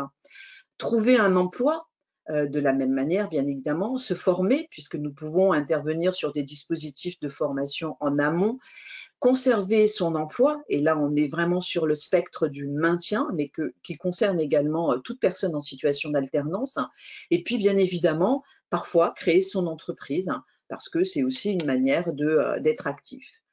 Concernant les entreprises, l'AGFIP, indépendamment de ses aides et de son offre, nous avons quand même, moi je suis chargée de mission au sein d'une direction au siège de l'AGFIP, je suis chargée de mission dans la relation entreprise, également dans le partenariat avec les OPCO, puisqu'on est cofinanceur de certaines actions pour pouvoir booster le sujet du handicap au sein des branches d'Atlas, par exemple, et d'autres OPCO, mais on a également un rôle d'accompagnement des entreprises dans leur politique d'emploi. Et on va travailler avec les entreprises sur différents volets, c'est à voir comment elles s'organisent autour du sujet de l'emploi des personnes en situation de handicap. Et on a un discours et un principe toujours avec elles de réalisme, que l'alternance est un levier essentiel pour pouvoir répondre à leurs besoins de recrutement pour des personnes bénéficiaires de l'obligation d'emploi. Et on intervient, on accompagne également les entreprises pour maintenir leurs salariés qui pourraient être touchés par des problématiques de santé dans l'emploi. Mais ça ne suffit pas. Et on est là également pour vous accompagner à travers des aides qui vont vous permettre d'adapter un parcours de formation, parce que comme on l'a vu à travers les témoignages et l'intervention de Cap emploi, il est nécessaire de travailler sur ces besoins de compensation, ces adaptations de parcours, et il y a eu de nombreuses illustrations. Et puis, c'est développer l'accessibilité, tout ça vise à développer l'accessibilité de la situation de formation. On va passer au slide suivant et on va rentrer dans quelque chose de beaucoup plus concret qui est des aides. Donc, vous avez l'accompagnement de l'AGFIP. Il va se situer sur, je dirais, plusieurs sphères, plusieurs axes. D'abord, nous avons mis en place des outils pour vous professionnaliser sur le sujet du handicap, de telle manière à ce que vos référents handicap, lorsqu'ils sont sur cette activité-là, puisse être dans une zone beaucoup plus confortable pour aborder ce sujet-là, se professionnaliser. Et vous le verrez, on a, à travers notre réseau d'échange de pratiques, mais également nos modules de professionnalisation, la possibilité de vous accompagner sur la sphère de la professionnalisation sur le sujet du handicap. On l'a vu, on a également des prestations, et on vient d'en parler, des prestations qui vont vous permettre de poser un diagnostic des besoins de compensation, parce que tout ça, c'est ce qui va travailler, c'est ce qui va permettre de travailler sur la sphère de la sécurisation du parcours également.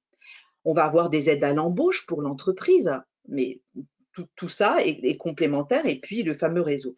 L'idée aussi qu'a évoqué tout à l'heure Caroline, et j'ai entendu quelque chose de très très important, c'est de rendre visible l'accompagnement que vous faites sur la sphère du handicap.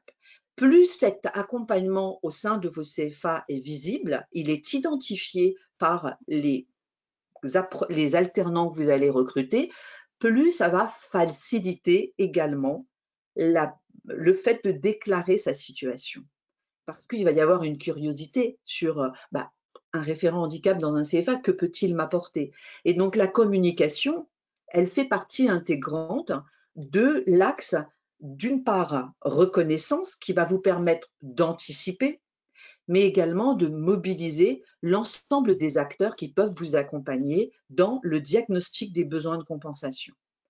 C'est pour ça qu'il est primordial que la mission handicap, une fois que vous avez mobilisé tous les moyens que peut mettre en place l'OPCO, mais également la GFIP et ce que vient d'évoquer mon collègue et partenaire de Cap Emploi, vous pourrez mobiliser l'ensemble de ces éléments pour renforcer votre compétence et être plus agile. Surtout, on l'a vu à travers différents témoignages, il y a des similitudes, il y a un process d'identification, il y a des outils, mais derrière, chaque cas est un cas unique. Donc, les trois types d'aides, nous avons, alors, vous les trouverez dans un document, vous l'avez sur la présentation, qui s'appelle l'offre de service de la GFIP, où l'ensemble des aides sont recensées, d'une part pour les organismes de formation, mais ce qui peut être intéressant pour vous également, en tant qu'organisme de formation, ou CFA bien évidemment, c'est de pouvoir connaître les aides aux personnes, parce que ça va aussi être une partie intégrante de la sécurisation du parcours et surtout de la mise en place des besoins de compensation. Et puis, nous avons des aides, il y en a plusieurs, j'en ai identifié dans cette présentation, celle qui me semblait intéressante. Pourquoi? Parce que lorsque vous recrutez un alternant, il y a toute la phase dont a parlé précédemment François, c'est de pouvoir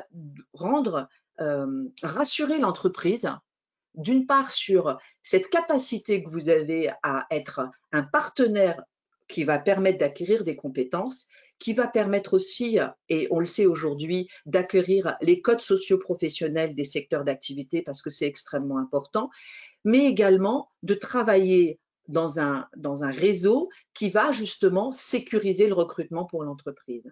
Et donc, sans être un expert de tous les outils que met la GFIP, ou de toutes les aides plutôt que met la GFIP à disposition de l'entreprise, en tout cas, vous pouvez, si on retient ces aides-là, ça permet aussi de rassurer, indépendamment de l'expertise et puis de tout l'accompagnement que vous faites autour de l'alternant et de cette relation avec le tuteur et l'entreprise, de quelle manière vous êtes réellement partie prenante de la sécurisation du parcours. Et on a effectivement, pour les personnes, alors vous devez certains d'entre vous la connaître, on a l'aide à l'adaptation des situations de formation, et là vous le verrez, on va voir en détail ce que comprend cette aide. On a pour vos bénéficiaires, si c'est nécessaire, des aides au déplacement et à la compensation du handicap. Dans certains secteurs d'activité, un véhicule est indispensable. Il y a des aménagements spécifiques. Ça peut être le véhicule personnel, mais il peut y avoir aussi des aides au déplacement qui sont nécessaires pour se rendre au CFA ou à l'organisme de formation. Et là, elles sont mobilisables. L'aide à la prothèse auditive, qui est important, on l'imagine bien. Et ça veut dire que en l'absence de moyens financiers, cette aide peut permettre aussi à un apprenant qui ne s'est jamais appareillé de pouvoir mobiliser l'aide auprès de la GFIP. Toutes les aides qui touchent la sphère de la compensation du handicap et les aides humaines à la compensation. Pour les entreprises, effectivement, il y a l'aide à l'embauche en contrat d'apprentissage, on va voir les montants, et l'aide au contrat de professionnalisation. Et puis, elles peuvent mobiliser effectivement, une fois que l'alternant est en place, fort de l'expérience et de ce que vous avez mis en amont sur tous les besoins de compensation, voir effectivement une fois dans l'entreprise tous les aménagements de situation de travail qui peuvent être mis en place justement pendant les périodes d'immersion en entreprise. Donc, il peut y avoir des aménagements techniques et matériels dans le CFA, mais également dans l'entreprise. Donc ça aussi, ça peut rassurer l'entreprise et puis ça peut rassurer et rendre visible ces principes-là. J'ai une question sur les aides. Viennent-elles s'ajouter aux aides OPCO? Alors, je me permets une petite incise pour cette question parce que justement, Olga a évoqué un guide tout à l'heure et dans ce guide très bien fait, en fait, à chaque aide, à chaque fois, sont indiquées les règles de cumul. Donc, vous verrez que chaque aide, du coup, vous pouvez aller voir si elle se cumule ou pas aux aides. Là, pour l'aide OPCO, vous parlez de la majoration du coût contrat. Très certainement, la majoration du coût contrat, effectivement, elle vient indépendamment de ce qui est détaillé ici sur l'aide à l'accueil et à l'intégration. C'est autre chose. On vise vraiment deux sphères différentes.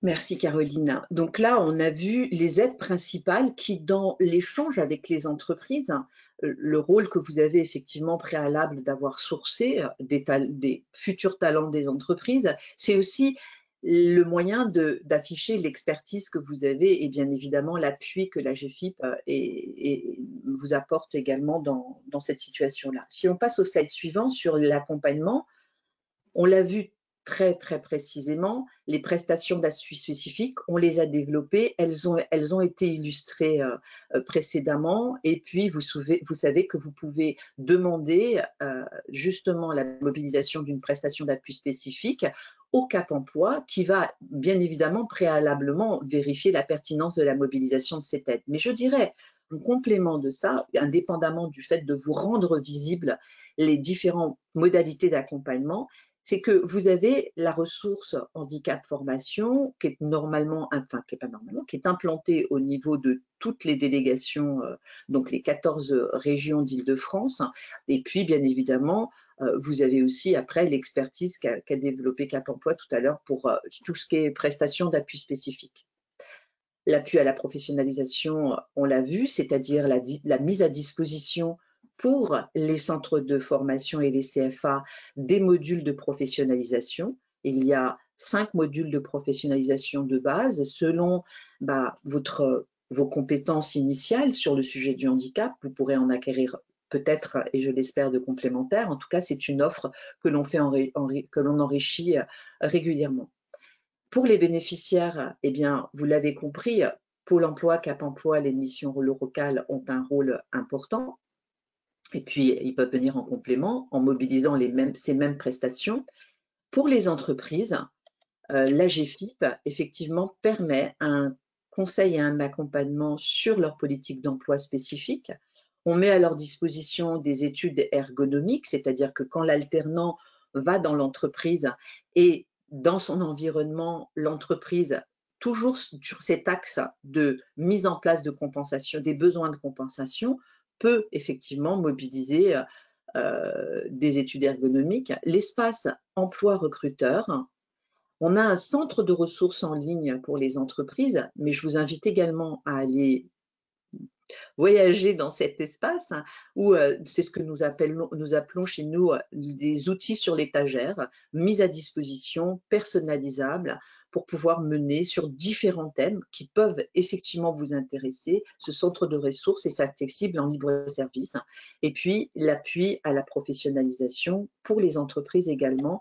Nous mettons à disposition des modules de professionnalisation, des modules de sensibilisation sur le sujet du handicap pour justement très souvent embarquer un collectif sur les représentations, détricoter toutes les représentations et toutes parfois des visions assez complexes du handicap. Tous les handicaps ne sont pas forcément difficile à intégrer en milieu ordinaire, hein, mais il y a des représentations qu'il faut parfois donner d'autres prismes de lecture pour que l'entreprise puisse faciliter son accueil. Donc, l'ensemble de cet accompagnement a également pour objectif, vous l'aurez compris, de pouvoir faciliter également les mises en relation que vous allez faire des futurs talents que vous avez identifiés et que vous allez accompagner tout au long de la formation pour acquérir les compétences et être opérationnel au sein de ces entreprises. Le slide suivant. Moi, certains d'entre vous, certainement, en font partie et j'invite le plus grand nombre à en faire partie. On a effectivement le réseau des référents handicap. C'est vraiment un lieu… Alors, il y a l'activité que l'animation que met en place Atlas et tous les outils qu'ils vous mettent à disposition déjà depuis deux années consécutifs. Et on en est ravis parce qu'il vous permet de vous outiller, d'avoir un lieu privilégié d'échange entre pairs. Et ça, c'est essentiel. Le réseau des référents handicap de la GFIP, que peut-il vous apporter de plus? Eh bien, c'est aussi un lieu où vous allez rencontrer des entreprises qui ont une dynamique autour du sujet du handicap pour être innovantes. Et ce sont des lieux d'inspiration, vous qui accompagnez leurs futurs collaborateurs, ou en tout cas, c'est leurs collaborateurs que vous formez. Je pense que c'est un lieu intéressant et inspirant où vous pouvez aussi évoquer avec eux des sujets de la complexité, comme l'a évoqué tout à l'heure mon collègue, de dire on présente une candidature, cette candidature au préalable, elle a une histoire professionnelle, elle a acquis des compétences, elle doit en acquérir d'autres. Comment effectivement, et il a utilisé un terme que je trouve, comment on fait la promotion de ces candidats alors que sur un CV, il y a certains éléments qui ne parlent pas. Et c'est la structure de la mission handicap de votre CFA, cette proximité qu'a tout à l'heure évoquée Caroline dans les outils, cette visibilité de votre mission handicap qui va vous permettre d'être dans l'échange et de pouvoir travailler justement sur la valorisation de ces candidatures qui de par leur expérience, ne sont pas toujours, on va dire qu'elles sont plus difficiles à promouvoir. Alors, je propose que, comme le temps nous est compté, si cela te convient évidemment, peut-être que sur les parties d'aide où justement on a bien fourni le support, on peut peut-être passer un petit peu plus rapidement. Qu'est-ce que tu en penses? Ah, mais moi, je suis partante. Par contre, je pense qu'une aide que peut-être les CFA seraient intéressés. Alors, l'aide à l'embauche et au contrat d'apprentissage, on va passer au slide suivant. Oui, ça, vous avez du coup le détail dans le support. On a remis les détails qui sont sur le fameux guide dont on vous parlait tout à l'heure, qui reprend bien pour chaque aide, comment on la met en œuvre, quel est l'objectif, pour qui, comment, vous avez tout. Je vous remontrerai dans la boîte à outils ce lien précieux à garder. Mais effectivement, peut-être se focaliser sur l'aide à l'adaptation des situations de formation avant de reprendre la main côté OPCO sur la suite. Voilà. Cette aide, donc, elle a pour objectif, on l'a dit, de sécuriser vos recrutements. Elle va permettre aux organismes de travailler effectivement sur toutes les adaptations des supports de formation.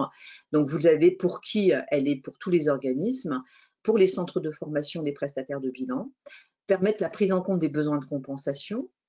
D'autre part, comment? Eh bien, il faut demander cette aide à la GFIP, bien évidemment, aux délégations régionales, que Caroline a sur le site qui est à votre disposition l'ensemble des coordonnées des délégations régionales. Donc ça, je pense que c'est important. Et si on continue sur cette même aide, le montant, eh bien, on passe au slide suivant. Le montant de l'aide est évalué après analyse de chaque situation dans une logique de stricte compensation du handicap, donc à savoir les obligations légales et puis les dispositifs et puis l'accessibilité qui existe déjà, mais ce qui serait spécifique à chaque apprenant. Les modalités du contenu de l'aide, je ne vais pas vous les énumérer, vous les aurez, mais bien évidemment, ça concerne l'adaptation des supports de formation, la sensibilisation du collectif de formation, des temps de remédiation et d'appui aux devoirs, et puis des preneurs de notes. D'accord? Le cumul, eh bien, cette aide est cumulable avec les aides de droit commun, la majoration OPCO par exemple, et d'autres aides de services qui seraient dans d'autres sphères propres aux bénéficiaires. Je pense par exemple à des adaptations poste de travail, siège ergonomique et autres. L'aide peut être renouvelée dans 2 cas, en cas d'aggravation du handicap pendant le parcours de formation et puis si effectivement les suites de parcours au sein d'un même organisme de formation, mais dès lors qu'elles se font dans la suite d'un parcours au sein du même organisme de formation. Voilà, je ne pense pas qu'on puisse rentrer dans plus de détails parce que là, ça devient plus technique, mais en tout cas, vous avez une vision macro, un peu plus que macro, de cette aide dont peuvent bénéficier uniquement les organismes de formation. Ben, merci beaucoup Olga pour ces rappels très précieux, hein, parce que là, ça vous donne vraiment un complément argumentaire auprès des entreprises pour les rassurer quand il y a la mise en place d'un parcours avec un alternant en situation de handicap, puisque du coup, vous avez, vous, à votre main, des aides spécifiques pour aménager bien les parcours de l'alternant en situation de handicap. L'employeur a de son côté aussi des aides et incitatives, on l'a vu avec les aides à l'embauche cumulatives, avec les aides exceptionnelles de l'État, et puis des aides à l'accueil et l'intégration qui peuvent du coup venir en complément de tout cela pour bien sécuriser cette fois-ci le côté insertion en entreprise. Donc on voit bien encore cette dynamique d'aide avec l'intervention de la GFIP qui peut se faire au niveau de l'alternant, au niveau de l'entreprise, au niveau du CFA. Donc on voit bien que chaque partie prenante peut être accompagnée. Pour répondre à une question que je vois dans le chat, qui est sur comment faire partie du réseau des référents handicap. Vous allez voir à la fin de la présentation, je vous ai mis les contacts RHF et les contacts du réseau des référents handicap. Là, vous n'hésitez pas même à aller visiter le site de la GFIP sur le sujet. Vous allez vraiment retrouver les éléments où vous pouvez, par contact mail, rejoindre ce réseau d'information et ce réseau d'ateliers et de formation. RHF, c'est la ressource handicap formation. Hein. Oui, tout à fait. Ressources handicap formation pour les CFA et où il y a tous les contacts en fin de présentation. Donc, je vais devoir combien de slides reste-t-il à passer. On n'a plus beaucoup de slides. Il y en a certaines sur lesquelles on va aller un peu plus vite. Caroline, une petite question pour Olga. Est-ce que les apprenants en formation, mais pas en apprentissage, ont droit à ces aides? Oui. Voilà. Merci. Merci Olga, magnifique. Merci pour cette vigilance sur les questions, Chantal. Merci beaucoup Olga pour cet apport très précieux. Chantal, je te propose de te reconnecter avec moi pour la partie finale de ce webinaire. Hein. Donc oui, on a presque terminé. Désolée, on avait pas mal de choses à vous dire aujourd'hui. Déjà, je tenais à refaire un focus sur la boîte à outils, hein, vous allez voir, il y a pas mal de choses. On ne va pas rentrer dans le détail de tout ce qu'Atlas propose, mais on a vraiment la possibilité d'accompagner le recrutement d'alternants de A à Z. Et ces outils-là, ils sont utiles pour les entreprises, mais ils sont aussi utiles pour vous, CFA, parce que ça vous permet de retrouver des informations importantes du type, par exemple, combien le contrat va coûter à l'entreprise. Il y a le simulateur Atlas qui prend en compte en plus les spécificités handicap et les aides dédiées. Donc, ça vous permet vraiment d'avoir une information complète à délivrer à l'entreprise et des outils sur lesquels vous aussi, vous pouvez vous appuyer au final. Oui. Oui, vas-y. Je n'ajouterai qu'une petite chose à ce que tu as déjà évoqué. Effectivement, ces éléments sont importants pour vous. Ils sont à destination des entreprises, mais ils sont importants pour vous justement dans cet accompagnement et dans l'accompagnement en fait de ces jeunes ou moins jeunes, comme le disait Olga tout à l'heure, en situation en fait de handicap. J'appuierai sur une petite chose, de même le financement des formateurs, tuteurs et maîtres d'apprentissage. Il est important pour vous de connaître effectivement ces modalités de financement et les modalités d'exercice de la fonction tutorale par branche professionnelle. Hein, attention, effectivement, les financements ne sont pas tout à fait identiques, mais n'hésitez pas à les consulter. En fait, l'indication a été précisée ici par Caroline. N'hésitez pas à aller consulter effectivement ces aides pour appuyer le recrutement en fait d'un jeune en situation de handicap auprès d'entreprises. J'ajouterais également en fait que dans le cadre de l'accompagnement en fait d'Atlas, vous avez aussi la possibilité de répondre à des appels à projets où nous avons un axe relativement important et déterminant en fait pour nos branches professionnelles. Et cet axe, c'est bien ce handicap dans le cadre des appels à projets qui sont mis en place tous les ans. Donc, je ne peux que vous inciter à utiliser en fait et à répondre à ces appels à projets, sachant bien sûr que ça couvrira des actions qui ne sont pas déjà financées dans le cadre du forfait handicap, bien sûr. Mais si vous devez développer en fait des MOOC, des spécificités techniques pour accroître l'imprégnation et l'intégration en fait de jeunes en situation de handicap, là, l'appel à projet est une réponse tout à fait adaptée. Merci beaucoup Chantal pour ces précisions très importantes où tous les liens sont cliquables. Donc quand vous recevrez la présentation, n'hésitez pas à aller visiter les pages ad hoc. Et pareil pour les différents outils, Annonce Atlas, Parcours Atlas, Cojobbing, etc. Toutes les images sont cliquables et vous renvoient sur la page qui vous permet de consulter l'outil qui peut vous permettre aussi de conseiller les entreprises. Et donc là, on vous a remis, toujours en boîte à outils essentielle, là où, du coup, Chantal d'ailleurs a répondu activement au chat sur le sujet. Tout est disponible sur cette fameuse page. Pareil, là, l'image est cliquable et vous renvoie vers la page dédiée, l'espace en ligne du site Atlas qui vous est dédié. Vous retrouverez la brique handicap. Et donc là, l'ensemble des webinaires avec l'ensemble des replays, des supports, des FAQ quand il y a lieu. Là, on aura répondu à tout. Mais et donc du coup de tous les documents utiles qui peuvent et que l'on a évoqués là dans le cadre du webinaire. Et puis sur le 5e webinaire, vous aurez le lien d'inscription pour le webinaire du 19 septembre prochain sur la démarche d'accessibilité et ce sont la description des outils en fait AGFIP. Donc si vous voulez vous inscrire à ce prochain webinaire, eh bien allez directement sur le site. Absolument. Là, c'était le fameux guide dont Olga parlait tout à l'heure, très précieux, l'offre de service de la GFIP, puisque du coup, nul besoin d'apprendre par cœur toutes les aides, puisqu'il y en a beaucoup.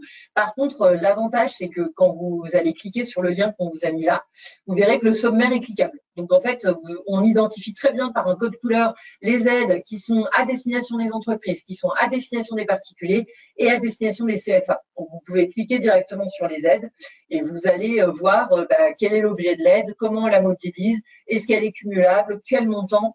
Vous avez vraiment, c'est une mine d'informations à bien garder à votre main parce que ce soit pour vous, organisme, et savoir comment vous pouvez mettre en place des choses et avoir des aides ad hoc sur le sujet, ça vous permet de consulter, d'avoir la réponse dans le guide directement et aussi de conseiller l'entreprise en lui disant que elle a aussi à sa main un certain nombre d'aides qui peuvent favoriser cette insertion des travailleurs handicapés. Là, c'est la boîte à outils qu'il y avait déjà pour les autres webinaires. Vous retrouverez un certain nombre de liens utiles et de ressources utiles pour vous accompagner sur le champ du handicap dans vos formations et sur le conseil aux entreprises. Là, c'est pareil, on vous a remis un certain nombre d'éléments que vous trouvez sur la chaîne YouTube de la GFIP et d'autres espaces. Et donc là, c'est ce que disait Chantal. Et ensuite, prochain rendez-vous, finalement, aujourd'hui, ce n'est pas notre dernier webinaire. On aura le plaisir de vous proposer un autre webinaire sur la période de la rentrée, puisque ce webinaire aura lieu le 19 septembre de 10h30 à midi. Vous avez la possibilité déjà maintenant de vous inscrire en allant sur la page dédiée. Comme je vous le disais, tout est cliquable, vous verrez dans le support. Et là, je vous ai même remis le lien directement d'inscription à ce niveau-là.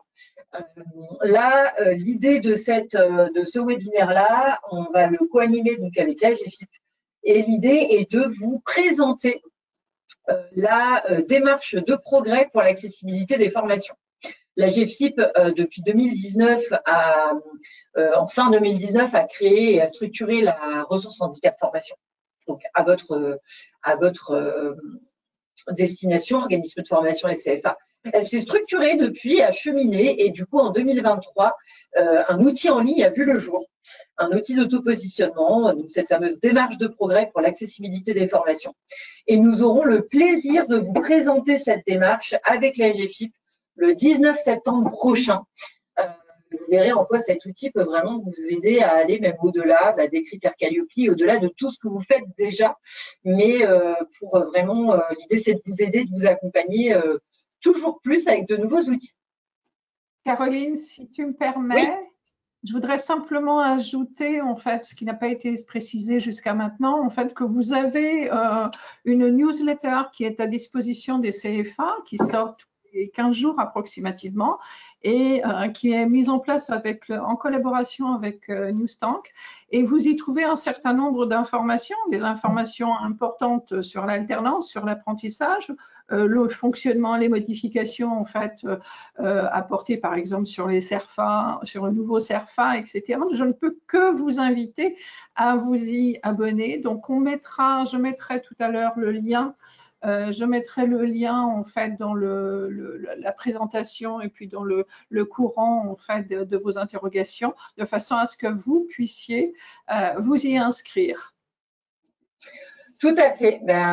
On va faire ça. Excusez-moi. Du coup, dans la rubrique contact, vous avez nos contacts, Chantal et moi-même, ainsi que dans la présentation, les contacts des différents intervenants.